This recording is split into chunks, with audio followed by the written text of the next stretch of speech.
Добрый вечер, дорогие телезрители. В эфире республиканского телеканала «Якутия-24». Зрителями, которые без всяких сомнений являются и жители соседних регионов, жители Дальнего Востока, всей России на самом деле.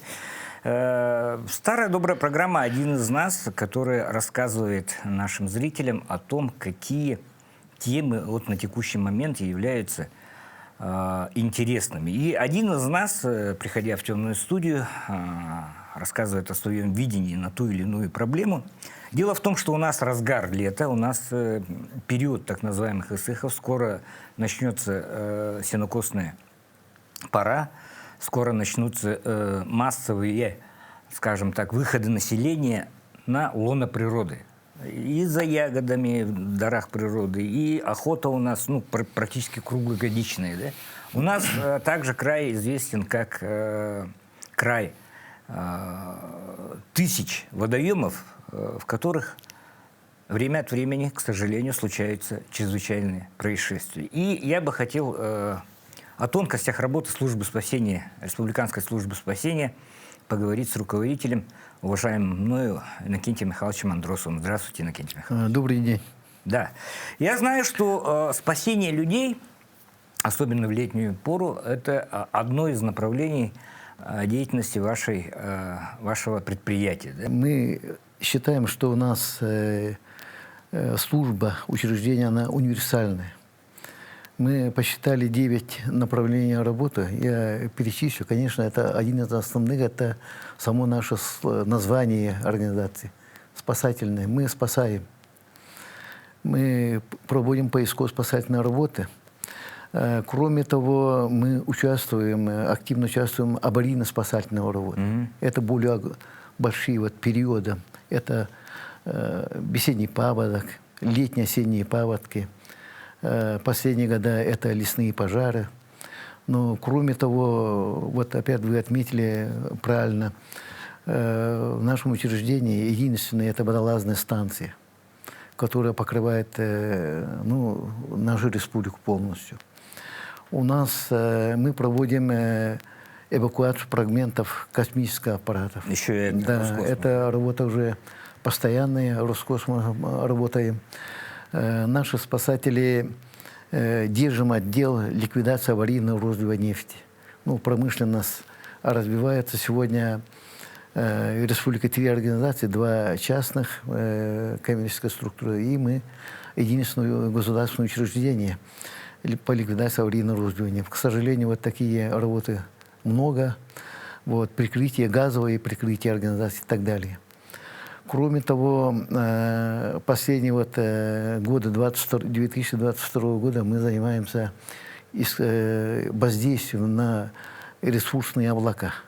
Это на снижение класса пожароопасности территории республики и, между тем, и на повышение травостоя по заявкам Минэкологии и Минсельхоза республики.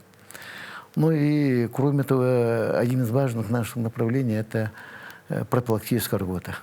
Круглый год все наши отряды проводим эту работу. Сегодня у нас штатная численность 267, сегодня мы где-то 250 человек.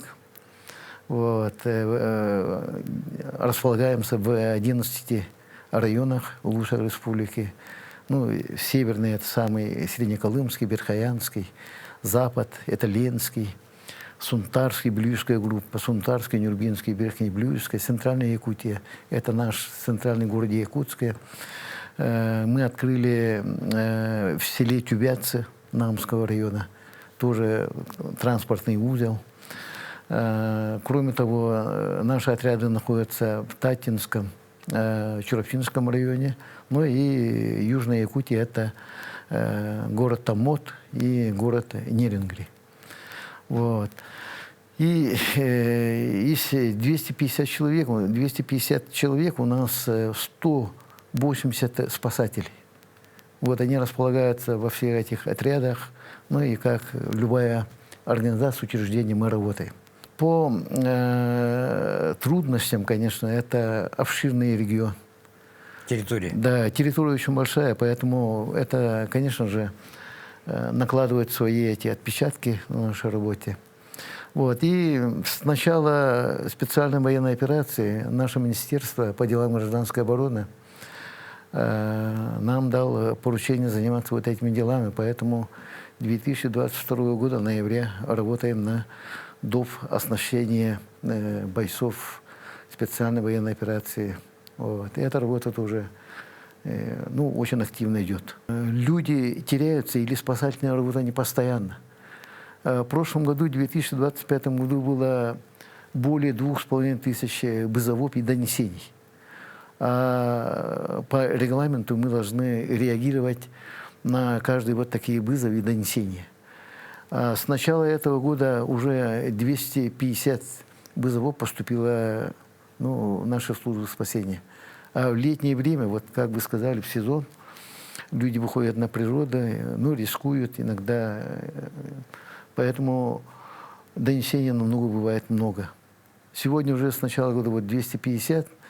Сегодня в республике мы должны возобновить в эти дни буквально. Сейчас уже на реках республики вода уже падает, и должны реагировать на ряд поисковых работ, которые мы были там уже по регламенту 10 дней. Допустим, могу сказать, это в Чурапчинском районе, селе Какаях, на реке Амга, утонул мужчина во время паводка.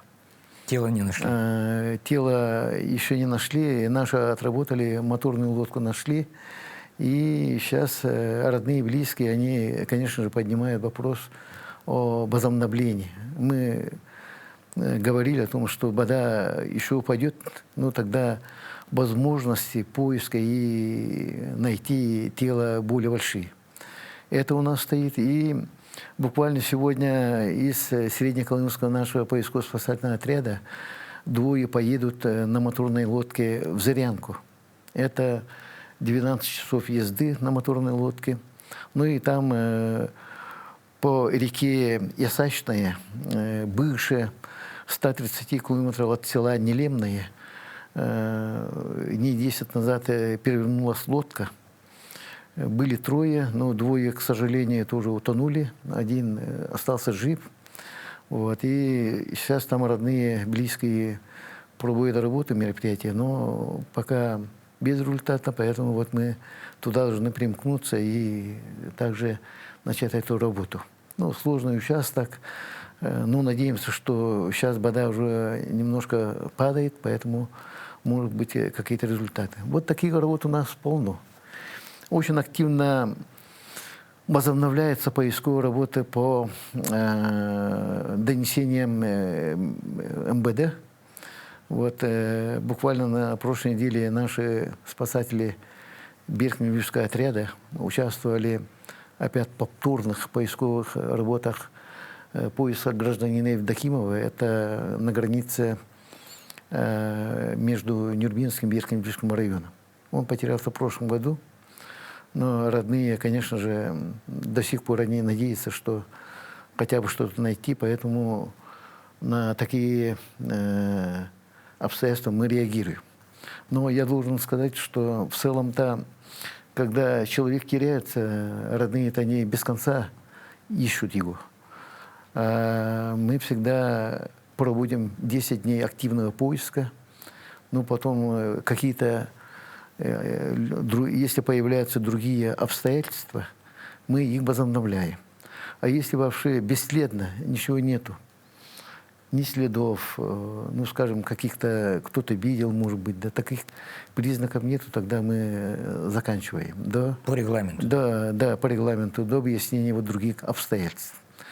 Спасательная работа у нас это ежедневная работа, настольная работа. Вот, прямо каждый день у нас поступает, а мы его не должны отложить и реагировать. Когда очень сложные поисковые работы, мы управлением поисково-спасательных работ, руководством и с участием Центра мониторинга прогнозирования проводим анализ коллегиально. Во-первых, каким транспортом, каким путем начнем проводить поисковую работу. Обычно это недоступные места, обычно же охотники или там путешественники, они далеко добираются, и постоянно вот такие моменты сложные. Ну и сколько человек направляем туда? Кто он там может? Если спасатели, обычно у нас же спасатели, когда идет набор, обычно мы смотрим из северных районов берем людей, которые знают быт, традиции наших жителей республики, или людей, которые выросли на горных местностях, охотники у нас есть и так далее, которые стали сегодня такими уже маститыми спасателями опытными. Поэтому каждой вот такой работе мы подходим индивидуально.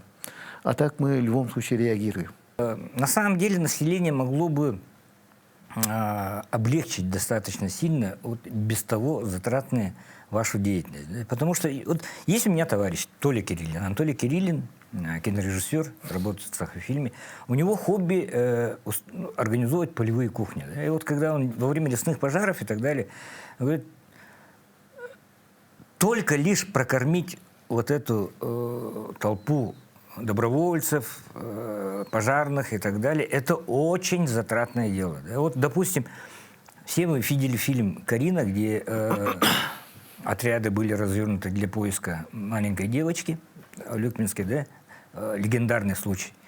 Гостили у нас и спасатели, которые там принимали участие. И, в принципе, вот очень много людей вовлечено. МВД, спасатели, добровольцы, местное население. Да? Организовать даже питание, это, я считаю, в сутки, это армейским подразделением нормальным, хорошим можно сравнить. Только лишь одно направление. Да? А еще плюс обеспечить им жилье, бытовые условия там, и так далее. То есть это же на самом деле очень-очень-очень-очень трудоемкая процесс. Ну, в целом, вы правы, да.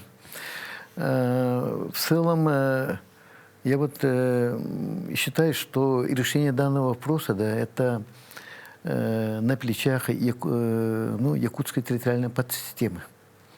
Это что? Это значит, если вот такие резонансные события или поисковые работы проводятся, тогда все подключаются.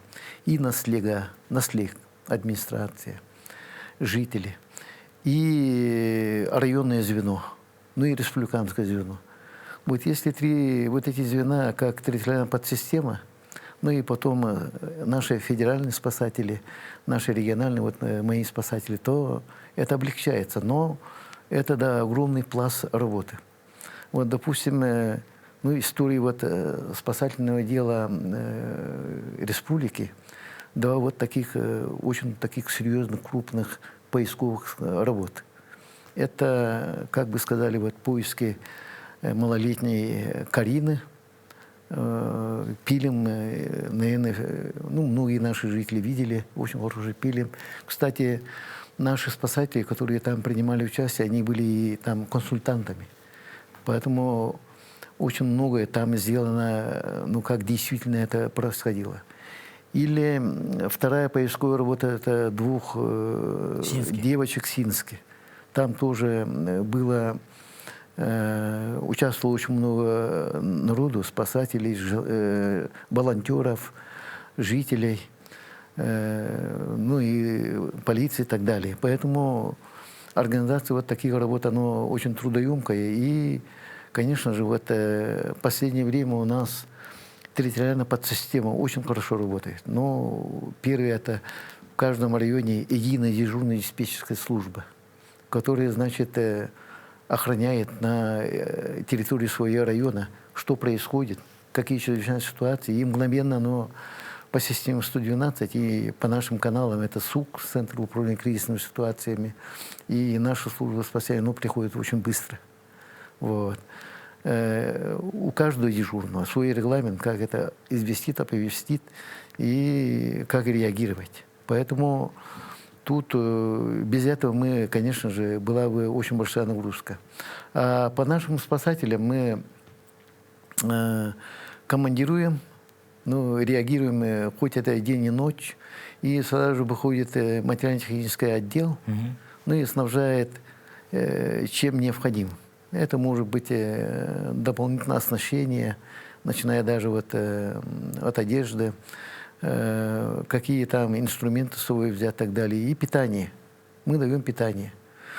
Питание постоянно у нас оно закупается, ну, проводим аукцион закупки и постоянно закупаем, и у нас запас, потому что завтра или вот в данное время что произойдет, где произойдет, никто не знает. Поэтому стараемся, даже выкупая мясо, чтобы люди вечером во время отдыха готовили там суп и так далее, и так далее. А так, конечно же, любая спасательная работа, это в зависимости, где произошло, от активности, деятельности территориальной системы, это и УЛУСа, и Наслега, оно очень быстро вот так организовывается и проводится. Вот в прошлом году в поисках бабушки, которая потерялась вот в селе Агусур, Чуравчинского района, там в один день был 90 человек, искали. Но, к сожалению, вот до сих пор мы нету, не нашли. Вот. Поэтому я согласен, да, вот, наверное, ваш вот приятель был в пожарах, наверное, участвовал, вот, да, кормил людей. Вот я тогда руководил правительственной комиссией в Горном районе. Там, оказывается, в течение вот одного месяца было 10 тысяч человек. Эта вся нагрузка легла ну, жителям всех наслегов, где эти пожары были. Как вся администрация, все жители, все работали там на приготовление пищи после дежурства вот этих пожарных и тех, кто помогали на тушение пожара. Поэтому в этом плане, конечно же, такие, ну, скажем, трагические события, да, они людей сплачивают, и все-таки как северные люди, жители республики, они очень сплоченные в этом плане. Это и в других районах. Я бывал тогда и в Берхянском районе, тоже очень активно все вместе работали. В этом Томпонском районе, когда пожар подходил в селе Хандга, совсем рядом, когда подходил в этом Мегиналда, бывал там и это, как представитель, пожара в Среднеколымском районе, в селе Налимс тоже. Поэтому в этом плане вся республика, жители, они настолько готовы, что в любой беде, тем более вот такой природной стихии, подходит и помогает. Иннокентий Михайлович, ни вы не исключение, ни я не исключение. Все якутяне любят бывать на природе. Мы любим все очень природу. Особенно вот короткий, яркий промежуток, который называется лето, да? Быть на природе, когда природа расцветает. Очень много вовлечено в индустрию туризма. Да? Это и предприятия торговли, это и базы какие-то туристические и так далее, которые позволяют населению увидеть красоты своего родного края, быть к нему максимально подготовленным в части и экипировки, и снаряжения, там, и всего прочего. Да? То есть, можно сказать, процентов большая половина населения вовлечена в активные формы отдыха. Согласитесь, это и охота, рыбалка, это и туризм. Хорошо, если туристические группы, они отметятся в вашей службе, оставят свои координаты и так далее, график передвижения и всего прочего. Да? Потому что вот таких диких групп, ну, очень много же, скажем так. И еще раз, вот такие вещи, ну, облегчили бы, то есть, будь население, выходи на эти туристические маршруты подготовленным, подкованным, с определенным багажом знаний и навыков, умений, да, вашим ребятам, вашим спасателям было бы легче. Да, потому что ну, вот, ваши и коллеги гостили у нас и так далее. Во многих случаях ну, срабатывает психология, когда человек пропадает, он начинает партизанить. Буквально заметать следы. Да? Он как будто не хочет, чтобы его нашли. Ему в одиночку кажется безопаснее. Ну вот всегда говорят же, да, в народе, когда ищут заблудившегося, ну и когда раньше, вот когда не было спасательной службы, заблудившийся человек, у него психология, видимо, меняется полностью.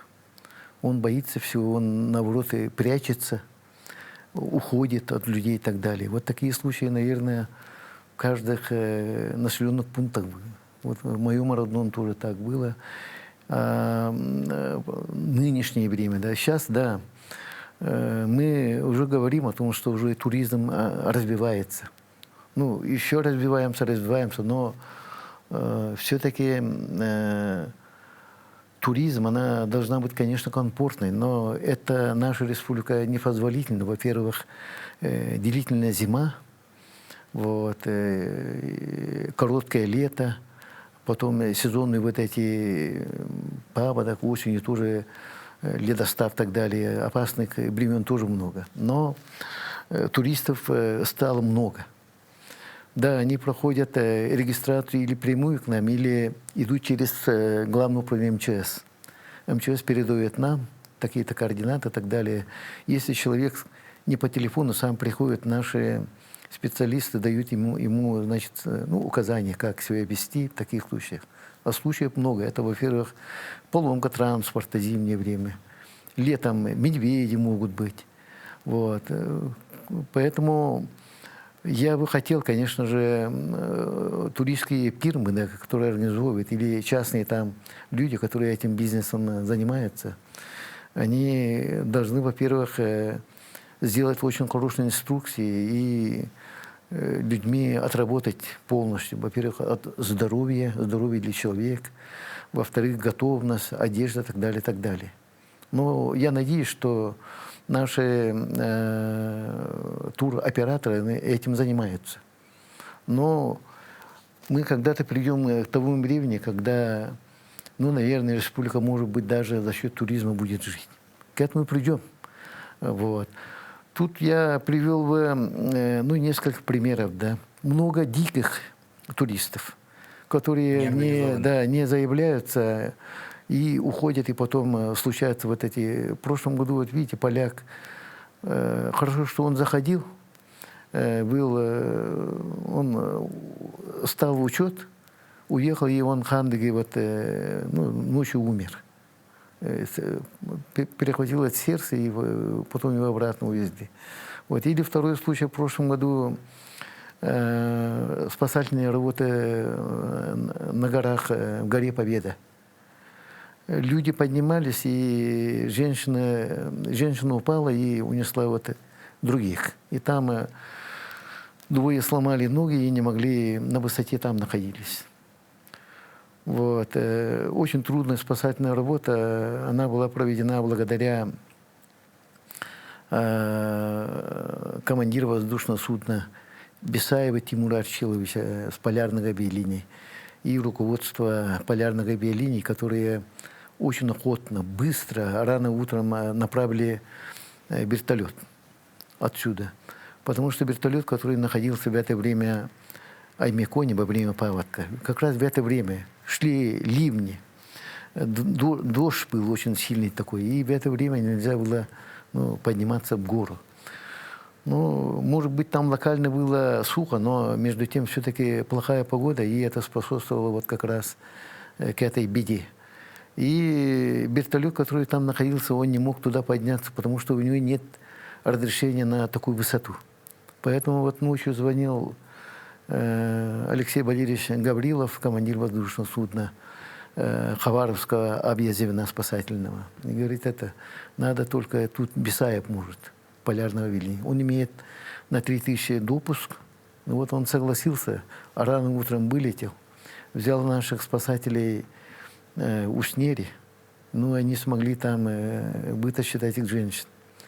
И потом погода испортилась на неделю.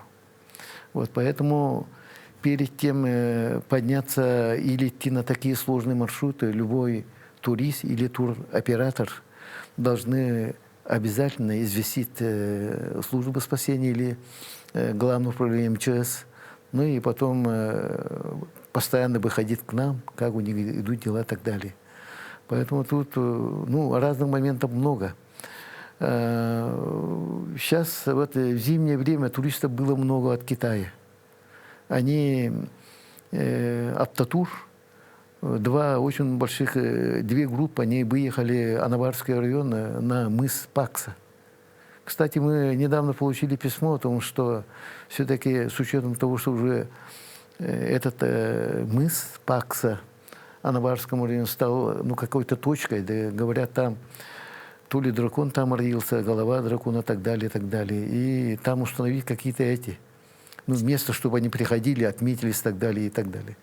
Поэтому, вот, наверное, это скоро или мы, или кто-то там, наверное, займется этим делом. Очень трудное зимнее время, только автозимникам, легко одеть и так далее. Но в целом-то большая половина добрались до него и, наверное, стали счастливыми.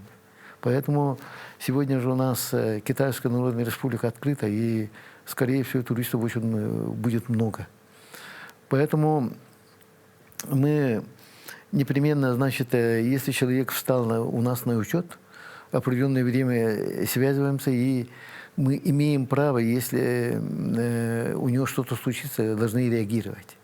Вот, это наша обязанность. А если человек дикарем, где-то там в горах, оттуда звонит, вышел своему другу где-то, или вот был случай, мужчина самовольно по делам так, и туризмом уехал в горах, в Берханских горах.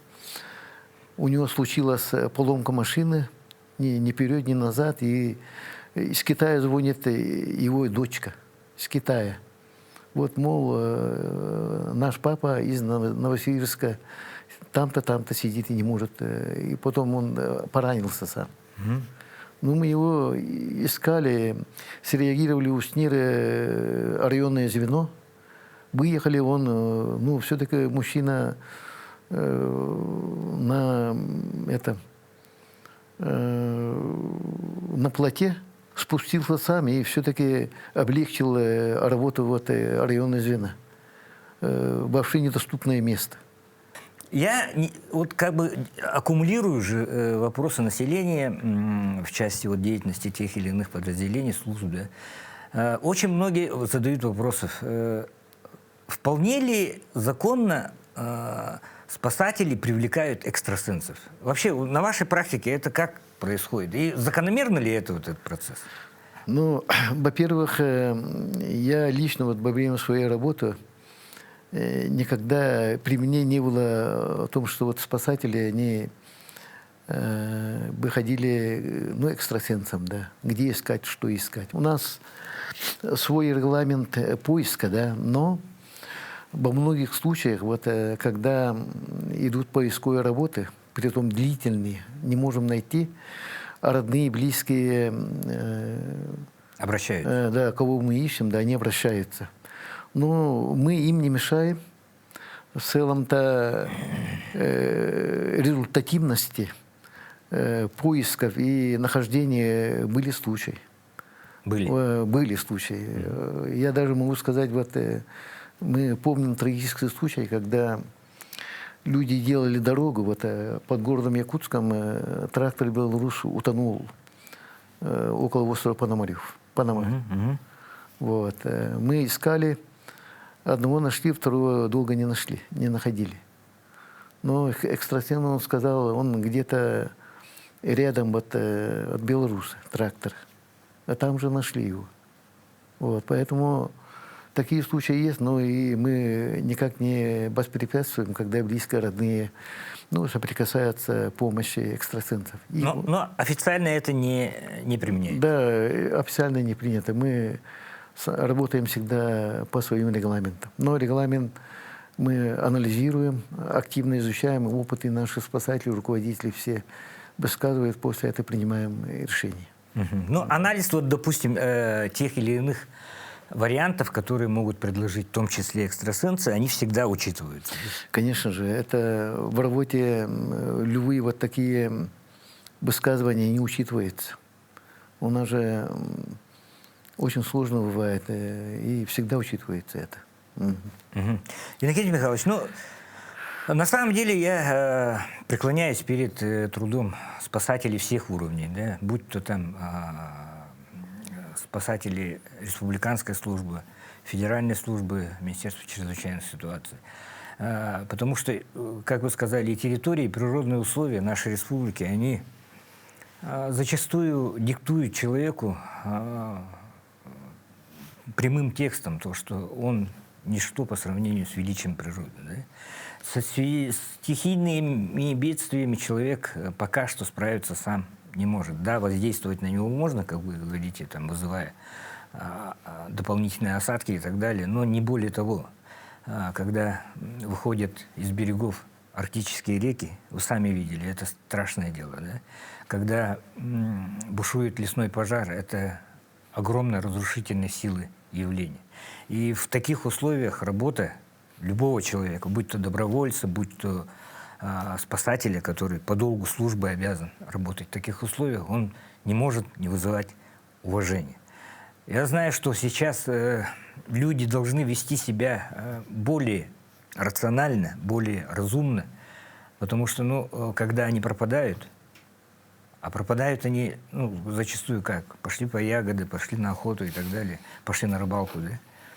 Вот вроде бы из-за их забавы или там мелких дел на ноги поднимаются огромные силы с огромными затратами. 1 час вертолета, порядка 600-700 тысяч же стоит, да?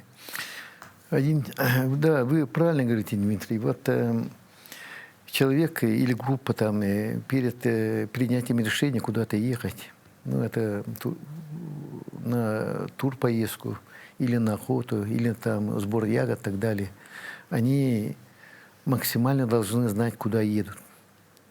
Всегда бывает, что они даже своим семьям не говорят, куда поехали на охоту. Наверное, примерно туда, говорят жены, пишут донесения. Вот. И, во-вторых, себя обезопасить. Во-первых, встать в учет. Во-вторых, первые вот эти, так сказать, телефон должен быть заряженным. Если зима, там теплая одежда и так далее, и так далее. Поэтому тут много моментов, которые они должны, исходя от сезона года, учитывать. Вот тогда, конечно же, это бы намного уменьшило затраты, которые мы расходуем на поисковые работы. Это непременно вы правильно говорите. Вот такая служба спасения, вот как в нашей республике, вот мы проанализировали, вообще России нет. Центрального района там на машине 1 час и проехал 1 область, да. А у нас самолет летит с города Якутска до Ачирска 3 часа. Огромная территория. Поэтому иногда, да, поисковые работы бывают очень затратные. Вот, с учетом этого, конечно же, иногда желание есть как-то найти, но из-за иногда нехватки средств или, так сказать, подходящего транспорта мы можем задерживать поисковую работу, которая, может быть, вдруг встанет на жизнь человека. Поэтому я думаю, это сэкономить или что-то на спасателя никак нельзя. Я вот думаю, да, в перспективе, наверное, во всех районах будут спасательные службы. Вот это бы, конечно же, пока будет трудоемко, когда будем организовывать, но он в любом случае свой эффект принес бы. Вот сейчас у нас в 11 районах, как-то регионально мы реагируем. Но это районы огромные у нас. Скажем, там Среднеколымский у нас реагирует в 5 районах. Это почти 1/4 часть нашей республики. Или Верхоянский, вся вот другая сторона севера, 2 отряда. Поэтому вот хотелось бы, конечно же, учетом того, что жизнь человека – это самое дорогое, которое ценное в нашем вот, серединном мире, надо все-таки постоянно поддерживать спасательные службы, и чтобы они были в каждом районе, чтобы люди в нынешнее современное время более комфортно жили, комфортно ездили, комфортно участвовали в турпоездках и так далее. К этому в любом случае мы дойдем. Я думаю, так. Спасибо огромное, Иннокентий Михайлович, что нашли время в разгар сезона. Сейчас начинается, еще раз, очень сложный период. Да? То есть у вас и навигация стоит, да, и воздействие на облака, да, то есть зондировщики, и рутинные вот эти, как вы говорите, поисковые работы, да, которые тысячами случаев. Я бы хотел, чтобы наше население не пропадало. не пропадала, не ставила себя в положение риска, когда они рискуют собственным здоровьем. А если они все-таки попадают в чрезвычайные ситуации, чтобы они вели себя грамотно, чтобы облегчить жизнь не только себе, допустим, но и тем людям, которые принимают участие в их Ну вот поиске. как раз, да, как раз вы наш спасатель, опытный спасатель. Кстати, он родом Солданского района, охотник. Валерий Валерьевич Андросов, писатель. Он написал хорошую книжку «Как себя вести в сложных ситуациях».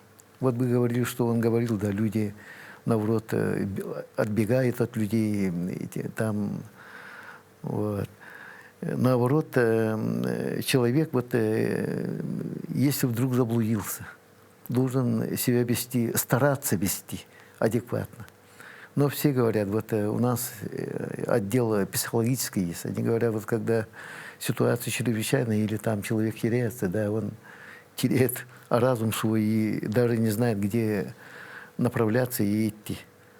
А если он адекватно себя ведет, хотя бы знает, где горизонт и так далее, север, юг, он в любом случае там, туда-сюда бегать не будет, и как-то себя поведет более адекватно, тогда найти его можно более легче, чем это другой вариант. Поэтому, конечно же, вот в этом году, ну, говорят, будет дикоросов много, дожди идут очень хорошие такие, поэтому вот на вторую половину лета и осеннее время тем людям, которые выйдут даже вот в пригороде города Якутска в лесах, надо быть очень аккуратными, знать свои ориентиры, куда как идти, но и всегда стараться идти в группе или людьми, которые знают местность.